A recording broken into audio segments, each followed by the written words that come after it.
Good day there, Midas Letter subscribers. I have a special guest today. Steve Dunn joins me now. He's the CEO of US Copper, trading on the CSE under the symbol USCU. Stephen, how are you doing today? Pretty good. James, yourself? I'm doing well as well, thanks.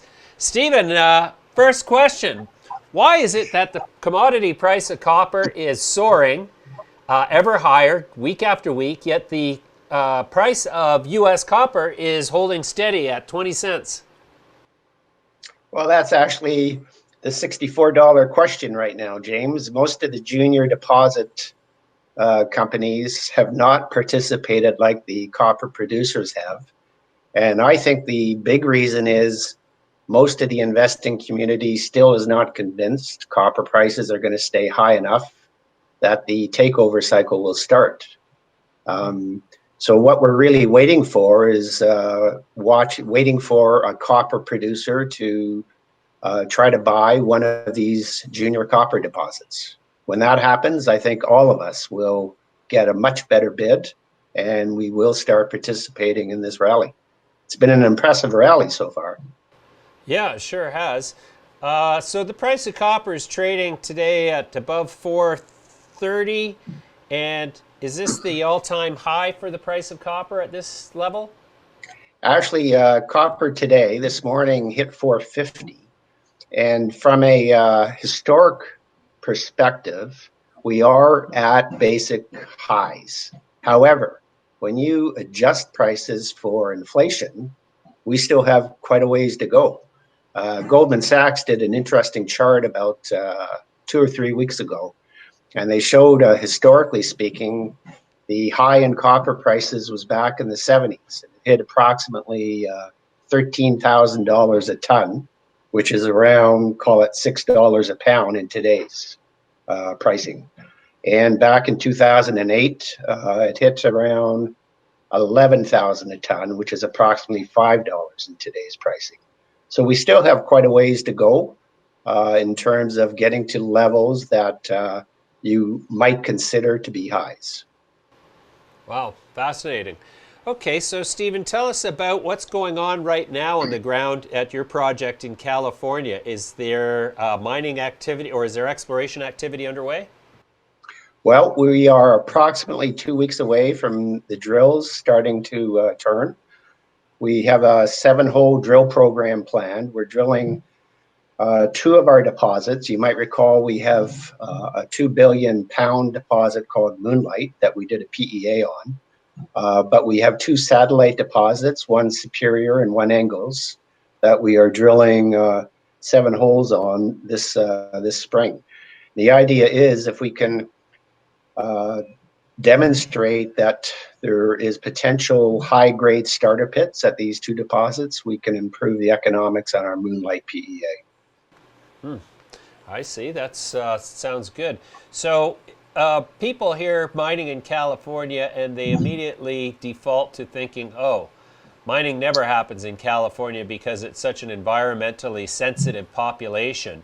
But that's not the case where you are, is it? Actually, you're right. In California, there are a number of operating mines. Most of them are on the eastern side. Equinox is the best example. They're a large billion-dollar market cap gold company with two producing gold mines down in southeastern California. But the key thing to keep in mind with regard to operating a mine or permitting a mine in California is it is the county that actually takes the lead agency in terms of having a permit granted. What that means is a company like us, when we are ready to propose building a mine, we would go to the county with our applications. And if we can convince them of the merits of building a mine in that county, they then take that application to the state and to the federal level. So you end up with a situation where it's a lot easier to discuss with local politicians and local agencies the merits of building a mine. Sure. So coming back now to the price of copper versus the price of gold or copper exploration companies. You said that the juniors would start to move when the majors start to start to buy some of these companies. Why aren't the Right. majors buying junior companies yet? Well, I think they've started to dust off their files. And the reason I say that is we've always said that a copper price of approximately 350 was needed to justify building new mines, to justify the capital expenditure. We've only been above 350 for approximately 6 months. So we are now entering a period where it looks like copper prices could sustain the levels that we're at. And why is this? Well, the copper producers have shot themselves in the foot many times in the past by building mines when prices were high. And then, sure enough, prices end up falling off and they lose money for years and years. This time, I think they're being more careful. They want to make sure copper prices will be at a new sustainable level. I think we're at a time right now where it looks like that's going to happen. It also looks like demand is actually going to edge up at a higher growth rate than it has in the past. Copper demand historically has grown at approximately 3% per year. That's because of population growth and urbanization. But now, as you're aware, we're going into this energy transition where we're moving away from fossil fuels and we're moving to sustainable energy production, which all requires massive amounts of copper. So with this new demand coming, we're looking at a period where demand could probably double over the next 20 years. And there is just not enough copper supply in the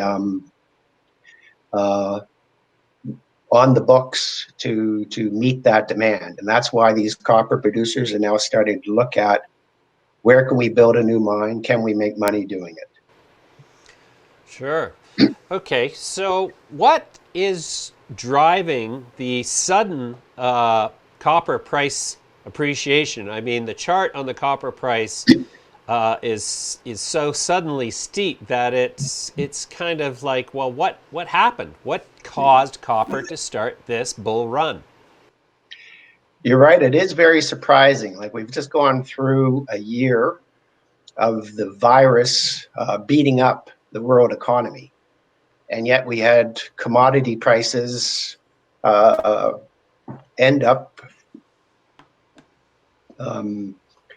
positioning or having one of the better years that they've had in a decade. And I think the reason for that is inventories were basically given quite a shock. The whole supply chain was disrupted big time last year with the virus. Not only was production cut in many, many places, people couldn't get the supply of copper that they needed.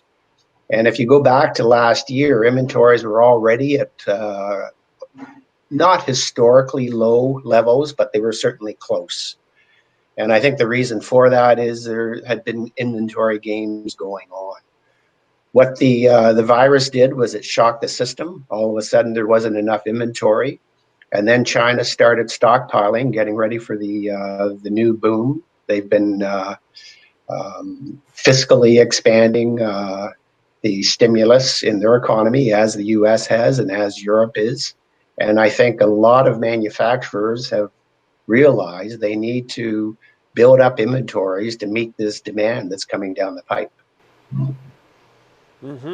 Okay, so is there any sort of contribution to the rising price from the idea that all commodity prices are now increasing as a result of the inflationary pressures caused by quantitative easing at scale?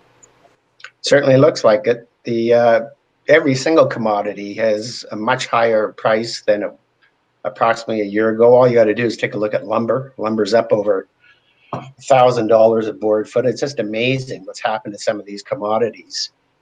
Is it inflation? The government would have you believe no, but it's hard it's hard to really analyze what's gone on with these prices and not come away with the thought that this massive monetary expansion has something to do with it. Supplies are certainly low in virtually every field. Why is that? Well, we've been underinvesting. We've been underinvesting in copper for a decade, in zinc. We've been underinvesting in virtually every commodity because prices never were or were not high enough over the past decade to justify expansion. But then you add all this monetary stimulus. What does that do? It's got to go somewhere, and it ends up leading to higher pricing. So to what extent is the revolution in the automotive sector, in that we're now at approximately 7% of the global fleet has been electrified? That leaves a lot of runway to go before even half of the world's automotive fleet is electrified. Is that putting pressure on the price of copper at this time? It looks like it's starting, and it's important to kind of take a step back and look at the real numbers when you want to take a look at the impact of something like that.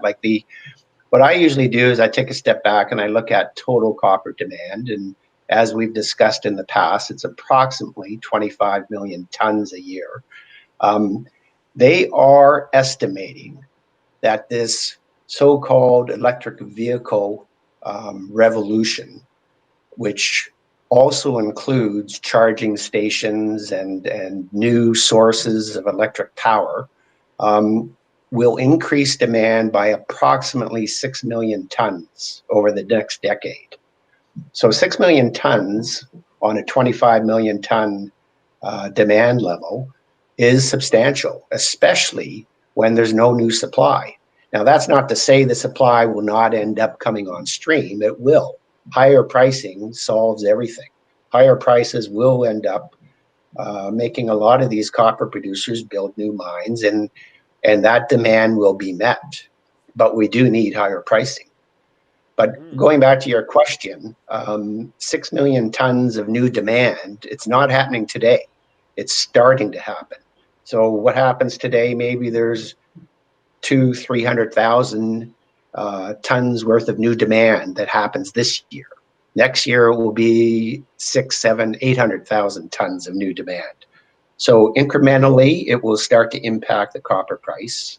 But there's other things going on. It's just not electric vehicles. It's also wind power. It's also, population growth, urbanization. There's all these things that are feeding into copper demand growth.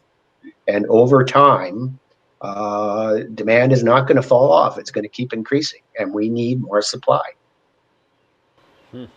Very interesting.